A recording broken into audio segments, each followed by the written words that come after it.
नमस्कार दोस्तों, स्वागत है हमारा वीडियो में आप सभी का। तो जैसा कि आप सब जानते हो कि जो मोस्ट इम्पोर्टेंट क्वेश्चन है इंग्लिश के एयरफोर्स नेवी एनडीए उसके आज लेके आए हैं, तो उसी में ये आज प्रैक्टिस सेट है जिसमें आप लगाना और बताना कि कितने नंबर सही किए कमेंट में। तो चलिए शुरू करते हैं। पहला क्वेश्चन है कि 2 and 2 मेक 4 और नो एरर। अगर इसमें कोई आपको गलती नज़र आती है तो बताएं। और जैसे कि 2 and 2 आप सभी को पता होगा कि 2 and 2 जो होता है वो प्लूरल होता है, जिसके अनुसार मेक्स नहीं मेक आना चाहिए। मेक प्लूरल है, अगर सिंगुलर होता है तो इसमें एस या ई एस लगा देते हैं प्रेजेंट इंडेफिनिट टेंस के लिए। तो पहला क्वेश्चन आप सभी को क्लियर हो चुका होगा। चलिए चलते हैं क्वेश्चन नंबर 2 पर। क्वेश्चन नंबर 2 है he is best player in India. तो बताइए कोई एरर है या नहीं है। चलिए आपने सोच लिया होगा। जैसे कि आप सभी को पता होगा कि 3 प्रकार की डिग्री होती हैं। एक होती है पॉजिटिव डिग्री, एक होती है कंपैरेटिव डिग्री और एक होती है सुपरलेटिव डिग्री। तो जब भी सुपरलेटिव डिग्री का यूज किया जाता है तो वहाँ जो आर्टिकल का यूज होता है उस एडजेक्टिव से पहले, सुपरलेटिव एडजेक्टिव से पहले हम दा का यूज करते हैं। तो यहाँ पे जो बेस्ट है उससे पहले दा का यूज होगा। तो ऑप्शन नंबर बी आपका राइट हो जाएगा। चलिए चलते हैं क्वेश्चन नंबर 3 पर। क्वेश्चन नंबर 3 है कि he is accused with committing the murder, no error. तो चलिए सोचिए, इसमें जो गलती है वो फिक्स प्रीपोजिशन की है। एक्यूज के साथ फिक्स प्रीपोजिशन जो होता है वो ऑफ चलता है, एक्यूज ऑफ समथिंग। और प्रीपोजिशन के बाद जब वर्ब आती है तो वो जीरंड फॉर्म में आती है। जीरंड जो होता है वो नाउन का काम करता है और वर्ब में जब आईएनजी लगा देते हैं तो वो जीरंड बन जाता है। जैसे ये कमिटिंग यहाँ पे आईएनजी का काम कर रहा है। ठीक है, चलिए क्वेश्चन नंबर 4 देखते हैं कि he said that he can not find his की, नो एरर।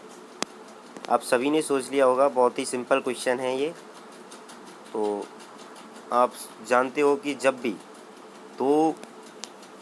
भी किसी कंजक्शन, यानी कि यहाँ पे कंजक्शन क्या है, दैट है, वो 2 सेंटेंसों को जोड़ रहा है। एक यहाँ पर ही सेड और ही कैन नॉट हिज की।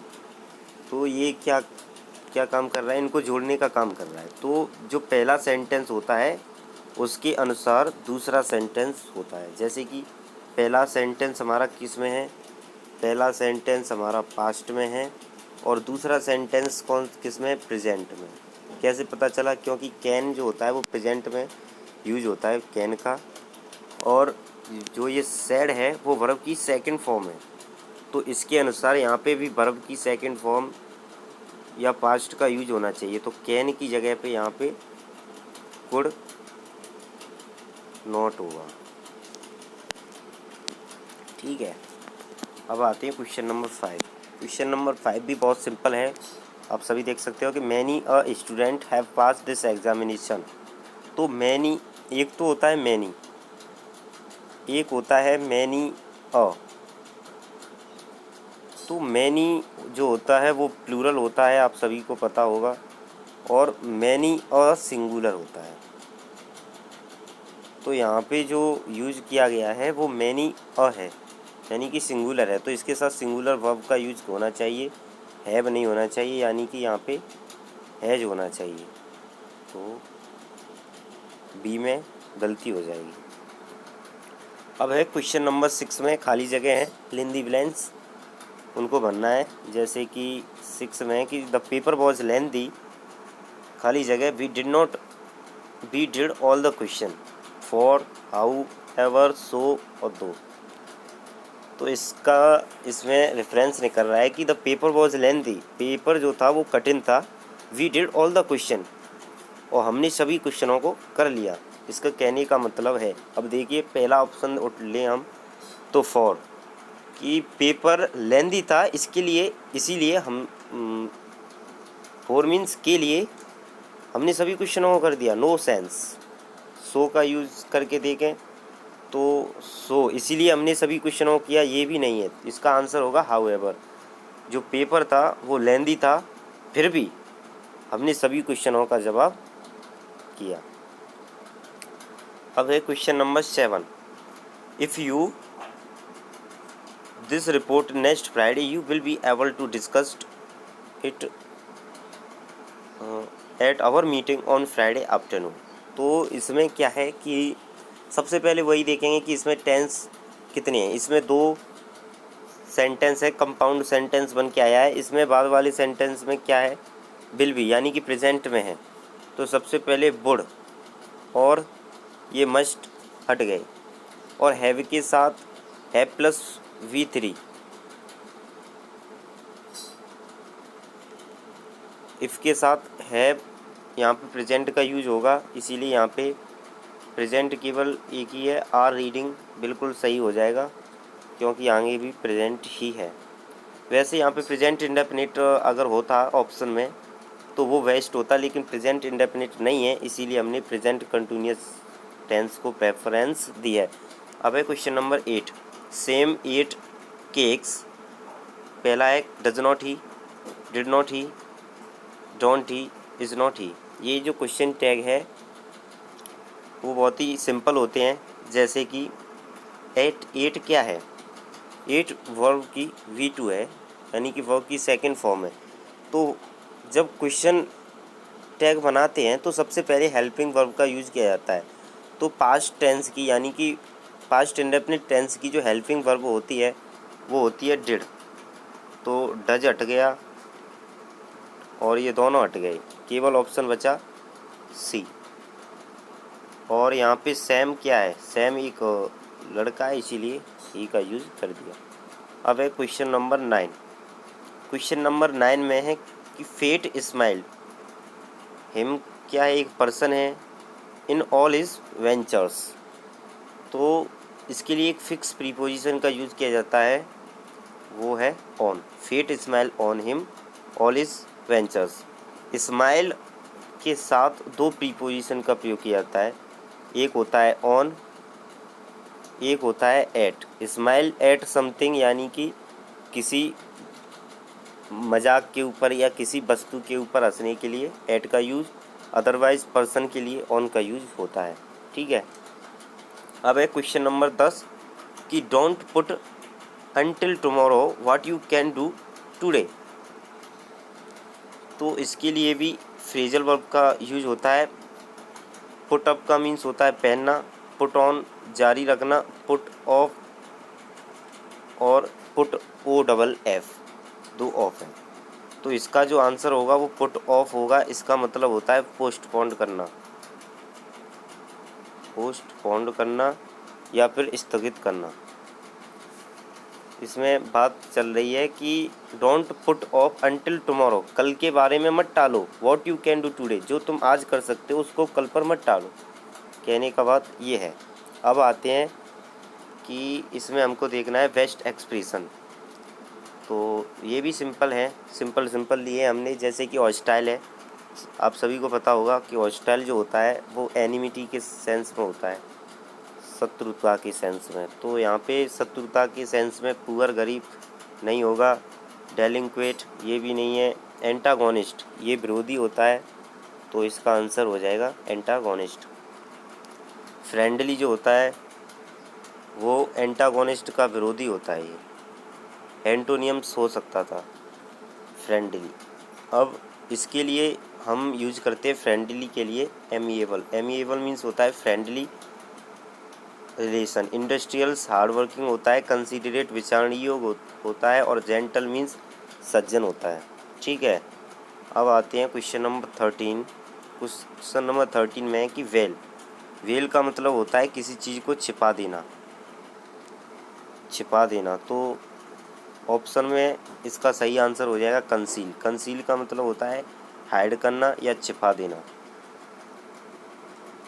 और है रिकरेंट। रिकरेंट का मतलब होता है, री मीन्स फिर से और करंट मीन्स होता है मतलब जिसका लगातार के सेंस में यूज होता है रिकरेंट के लिए, तो इसका आंसर जो होगा है हीलिंग क्विकली। क्विकली गलत हो जाएगा क्योंकि क्विकली की बात नहीं है। टाइमली की कोई बात नहीं है। फ्लोइंग बैकवर्ड पीछे की तरफ नहीं होगा, तो इसका आंसर होगा option C happening rapidly recurrent का बिल्कुल सही एक्सप्रेशन हो जाएगा। अब है कि पेकुलियर। पेकुलियर का मतलब होता है अजनबी के सेंस में। अजनबी का मतलब पेकुलियर होता है अजनबी। तो सेम मीन्स होता है एज इक्वल, ये होगा नहीं। सरप्राइजिंग आश्चर्यजनक होता है, ये भी नहीं होगा। टायरिंग थका हुआ, ये भी नहीं होगा। ऑप्शन नंबर बी इसका सही आंसर हो जाएगा स्ट्रेंज अजनबी। अब बताने हमको कि अपोजिट इन द मीनिंग। तो पहला ही है कि स्टिमुलेट। स्टिमुलेट का मतलब होता है कि किसी को प्रोत्साहित करना, इनकरेज करना होता है इसका। इसके सिनोनियम होता तो इनकरेज हो जाता, लेकिन इसका एंटोनियम पूछा है तो डिस्करेज हो जाएगा। इंस्टिगेट ये भड़काना होता है किसी को, जैसे कि आग में घी का काम करने के लिए इंस्टिगेट होता है। और टेम्प्ट ये भी उकसाना के सेंस में होता है। उकसाना और डिस्करेज में बहुत ही बड़ा डिफरेंस है। डिस्करेज जो होता है वो किसी को मन से डिस्करेज करना होता है, मन से हराना होता है। और इंस्टिगेट ये आग बढ़ाना की सेंस में है। रिवील आप सभी को पता होगा, अभी भी किया था। रिवील मीन्स होता है किसी को छिपा देना, हाइड कर देना, कंसील कर देना। मतलब रिवील पोल खोल देना, पोल खोलना की सेंस में होता है। इसका एंटोनियम हो जाएगा कंसील। कंसील का होता है, कंसील मीन्स होता है हाइड करना, छिपा देना। और ये जो है ये कंसील की गलत स्पेलिंग है। कंट्रोल ओवर समथिंग, किसी पर नियंत्रण। और कॉन्कॉक्ट इसका मुझे पता नहीं है। डेलीब्रेट मीन्स होता है जानबूझकर। जब कोई एक्शन जो होता है वो जानबूझकर किया जाता है तो उसे डेलीब्रेट कहते हैं। जानबूझकर यानी कि अनकंडीशनल इसका सिनोनियम्स था, लेकिन हमको यहाँ पर एंटोनियम्स ढूंढना है, तो एंटोनियम्स हो जाएगा अनइंटेंशनल। इंटेंशनली यानी कि जानबूझकर, और अन यानी कि बिना किसी जानबूझकर। इमोशनल आप सभी जानते हो, और अनलेटरल आप इसे भी जानते हो। पेरिलियस होता है, पेरिलियस मीन्स होता है कि बिल्कुल सेफ। इसके लिए पिटीबल आप सभी को पता है। पिटीबल यानी कि दयनीय कंडीशन होती है किसी की। और डिफ़िकल्ट हार्ड होता है।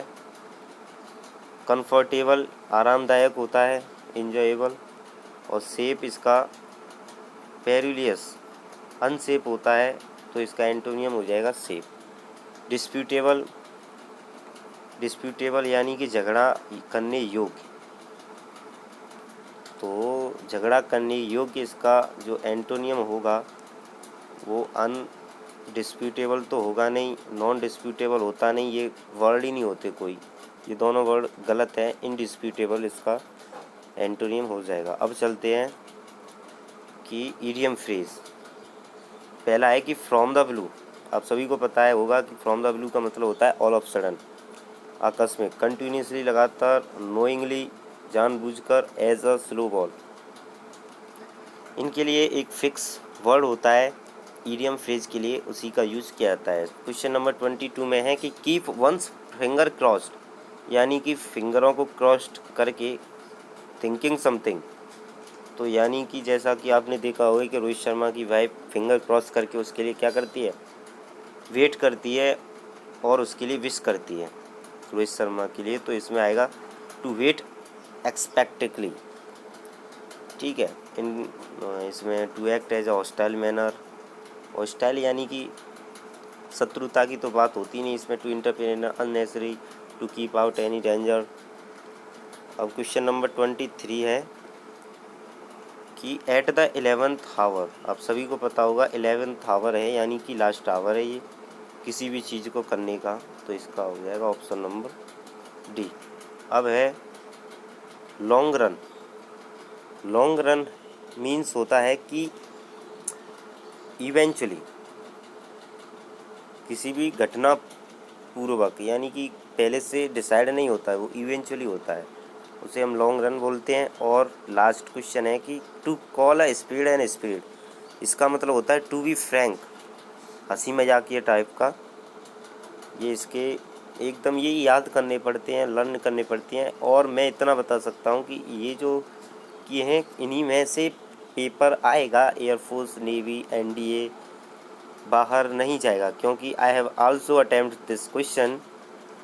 अगर आपको वीडियो पसंद आती है तो लाइक करें, शेयर करें एंड सब्सक्राइब करें। अगर मुझसे कोई गलती होती है तो उसको क्षमा करें। थैंक यू, क्योंकि मैं अभी नया हूँ और मुझे इतना एक्सपीरियंस नहीं है जितना कि अदर प्लेटफॉर्म यूट्यूबर हैं, लेकिन मैं इतना बता सकता हूँ कि मेरा जो कंटेंट है और जो क्वालिटी है इट इज़ वेरी गुड।